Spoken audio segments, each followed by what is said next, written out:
Good morning, dear friends. Hello, it's Carly, and welcome to another episode of the I Learned podcast. I am feeling so good, so good. I don't know what we're going to talk about, but I feel so good. So last night I came home after working at Cecil K's yesterday, the grocery store that I own, and came home to spend a couple hours working on my new website, getting that ready. Owningauthenticity.com is my new website and the new name of my spiritual practice, my work, both within myself and with other people, is all going to fall under that umbrella of owning authenticity. And so I came home last night, worked on the website for a couple hours. That felt so good.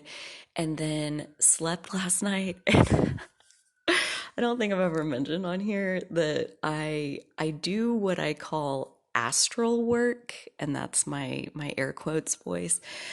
Astral work is what I call it, and I think astral projection and astral travel, those are things that you can Google and learn about what it means.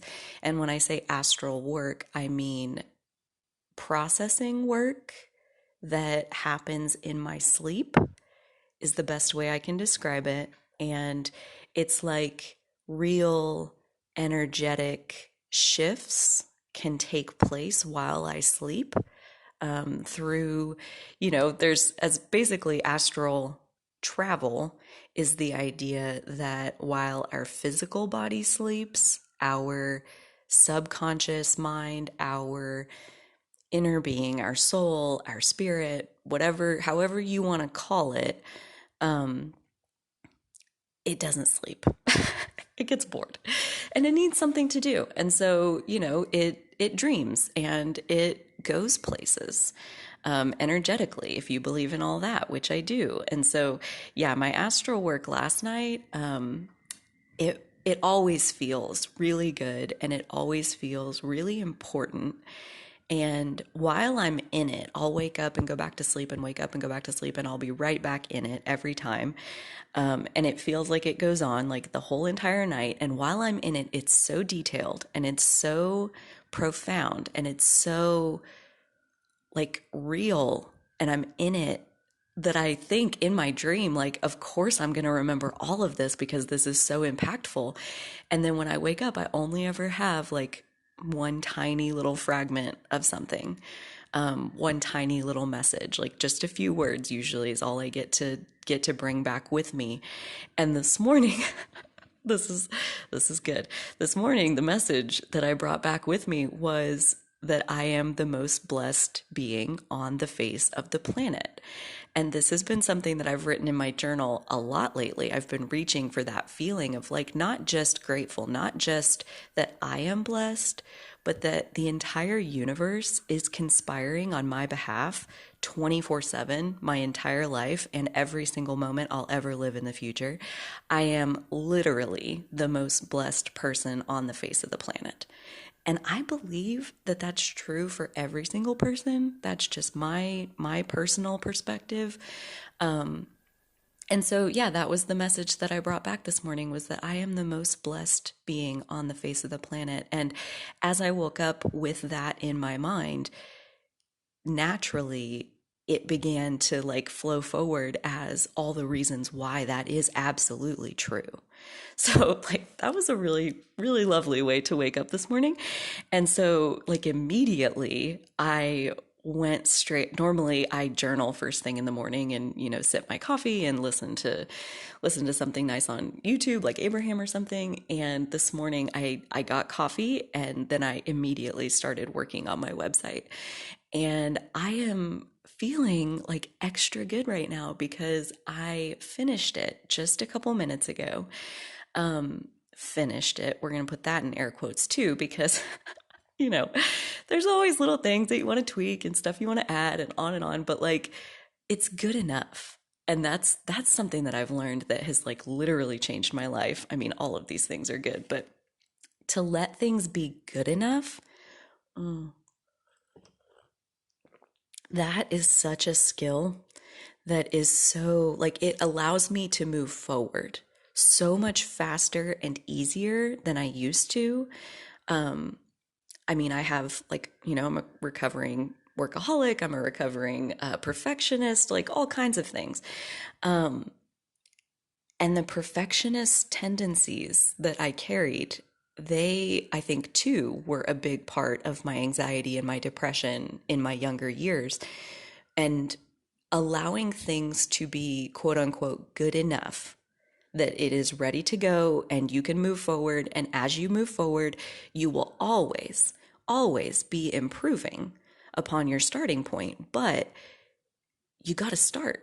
You got to like, and I, for a long time, like, I, just stood back and was like, well, I can't start yet because I don't know everything about everything that I'm going to be doing and the direction that I'm headed and on and on. And that's like, the first name of my spiritual practice is a perfect example. And like just changing it is a perfect example of like, I always felt like my intentional gifts, it made sense to me. It resonated.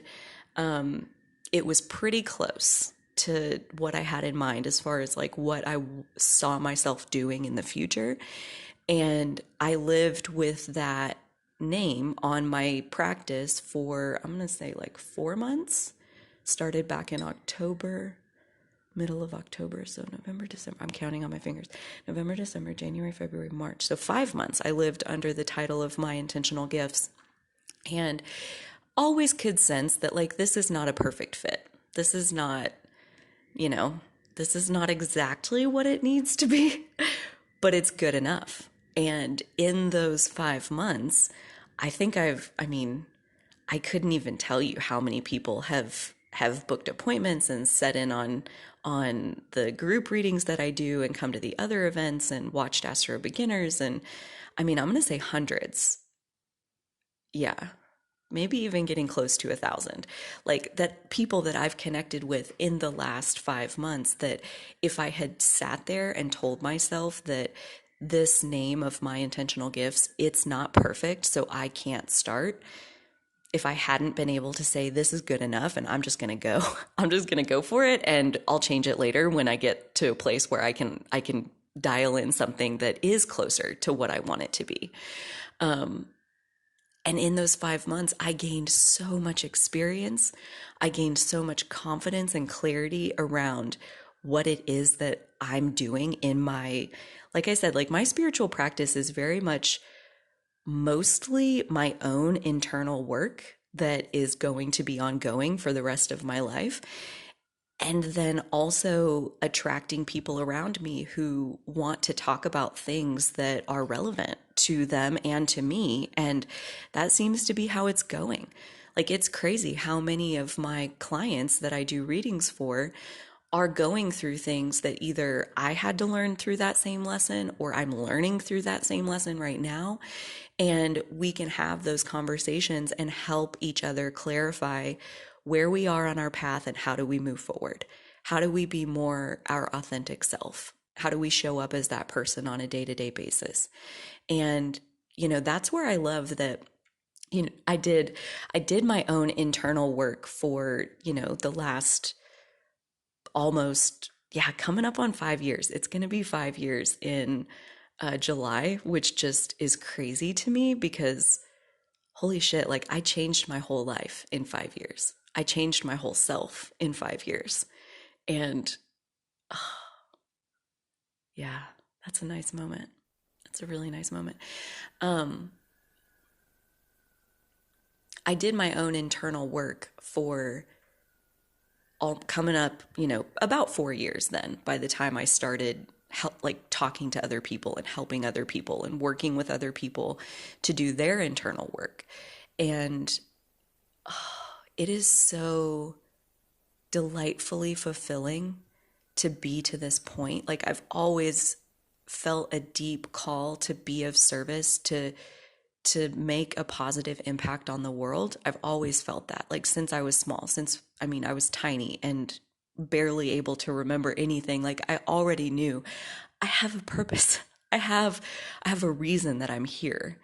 And for the longest time, I couldn't put my finger on what that was. But, finally, through the darkness, quite honestly, through prolonged depression and anxiety and really dark moments, and surviving those moments, I found my way to this spiritual work, this practice of merging with my true self.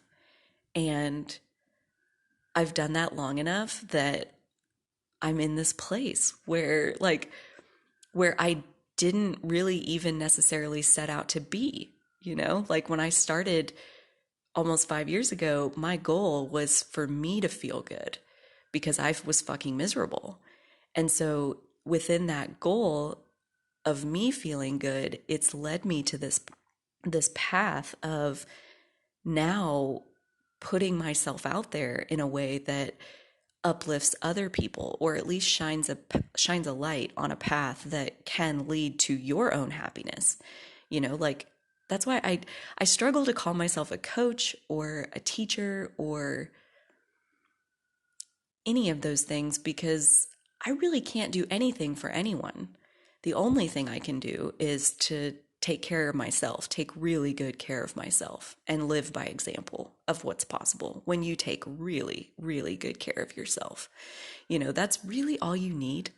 I'm gonna go out on a limb and just like say that, us taking good care of ourselves is really the only thing that we ever need. So that's why I say, like, even in this practice of owning authenticity and that being my business, I'm going to say like 80% of what I do for my business is to do my own internal work, to continue to grow and to continue to walk this path of like becoming more and more and more authentic, being more myself through and through, like not having multiple versions of me that depending on who you are, that's what you're going to see. I want to be. I want to just be. Like a tree that is standing there in total security doesn't try to look different depending on who's looking at it. It just is. It just becomes. It just goes through its phases, it goes through its seasons. It drops its old leaves, it grows new leaves, it grows taller, it grows wider, and it just does what it's doing. And one of my tattoos is a tree. It goes all along the right side of my body, and it has deep roots and it has beautiful leaves. And that is exactly why I got it. And when I got it, that was very much my intention behind it, was like, I am the tree. I am. I just am. My only job is to be. I don't need to look like anything for anyone. That's not my responsibility. And it's interesting because I got this tattoo about a year before I found Abraham and like had my whole moment where I like started getting happy. So, this has been ongoing. That's like working into, the better part of a decade. So and really my whole life of trying to remember, like, what is my purpose? What am I supposed to be doing here? I know it was something like that feeling when you walk into a room and you're like, why did I come in here? I know I had a reason. What the fuck was it? And I can't think of it. And it's so frustrating. And I've felt that way my whole life trying to remember, why was I born? What was my purpose with having this life? I know I had one. It was a big one. It was important. And I don't remember what it is. And turns out, this is maybe where I'm going to leave this. Turns out my purpose was to get happy. And from there, so many things have flowed forth. So many opportunities to connect with other people, so many opportunities to do things that while I'm doing them, it feels like I was freaking born for this. This is what I was born for. I'm having that feeling on a regular basis. And it all falls under this umbrella of owning authenticity. And with that, that was probably like, where I started, where I was feeling so good. That's such a huge part of it. Maybe I'm not going to leave it there. I always get super self conscious when I'm like, okay, so I'm going to wrap it up. And then I talk for a bunch more. Whatever. It's all good. You don't, yeah, anyways. Yeah, the reason that I'm feeling so good is because I very much feel just about ready, like basically ready. Not quite, but like 98% ready to merge my public image with my spiritual work, aka like post my spiritual website or whatever on like owningauthenticity.com, put that on my personal Facebook page. Um, and it's yet another update where I haven't done that yet, but oh my gosh, it's so close. It is so close that I can taste it. I can see it. I almost did it this morning, but my metric is always, is this hell yes energy? Is there any wobble in it whatsoever? And there was. It's not quite ready. It's like, when you pull the cake out of the oven and the edges are done, but the middle just needs like a tiny bit more. Give it a couple minutes, you know? Just put it back in there. It's not time. It's not time to take it out yet. And that's how I felt, was like, this really isn't 100% hell yes energy. It's getting so close though. It's building. It's absolutely building. And so I don't know what it is that, changing the name from My Intentional Gifts to Owning Authenticity, and I'm feeling so much more ready. And I wonder if that, you know, that's interesting. That hadn't occurred to me before, but I wonder if like all of that in terms of the timing is all tied together, because like I started this, like I said, 5 months ago or so as My Intentional Gifts, and have had a hard line where my spiritual work, my spiritual self, and my public self are not connected. Period. Like the lady told me, you're really hard to find. And I thought about that some more, and I was like, there's a tiny part of me that's like patting myself on the back, because there's definitely moments where I've meant for that to be the case. Like, I don't want you to get in touch with me unless you really need to be talking to me. Like that's a little bit left over from like old like online dating experiences where just, all the messages that are like, sup, what you doing? Like, go away. I don't need messages like this. So yeah, like if you're my friend, if you're in my network of people, you know how to get in touch with me. And that's okay. That's okay that like all these other people can't really find me, except it came clear as I thought down that path that there's resistance in that. Because if I'm really trusting the universe, then the Facebook algorithms and the people telling other people, and all of it, like only the people who are meant to find me and who are a vibrational match to what I'm offering, those are still going to be the only people that find me. I don't need to take efforts to protect myself, because I manage my vibration on a daily basis. I raise my frequency on a daily basis. I'm offering high vibe stuff. So people who mean me harm, they can't get to me anyway. So that's where I was last night, was like feeling the fear of people seeing that I'm doing this spiritual work. That fear, it was like the air was just coming out of the balloon. And so, I mean, it's such a process of letting that happen. And it does. I think it happens organically as we set intentions that, eventually it's a very powerful intention. I do want to merge my spiritual work and my public self. I want them to be one and the same. I want to live as one authentic individual person. And, you know, I don't do things that aren't hell yes energy. And up until like today, I'm going to say I really haven't even like gotten a whiff of hell yes energy about merging those two sides of myself. But today, oh man, yeah, I'm starting to smell it, and it is almost ready. I cannot wait until I come in here one day and I'm like, oh my God, I did it. It's right around the corner. I'm just pretty certain of that. Maybe even yet today, but we'll see. It'll tell me when it's time. It'll tell me when it's the perfect time to do it. Um, yeah, and that's how I roll. Is just trust the timing, because that's one of my favorite things that Abraham teaches, is that it all already exists. Like as soon as you can come up with an idea for something, it already exists. So at that point, it's just a matter of like being in the right place at the right time, basically.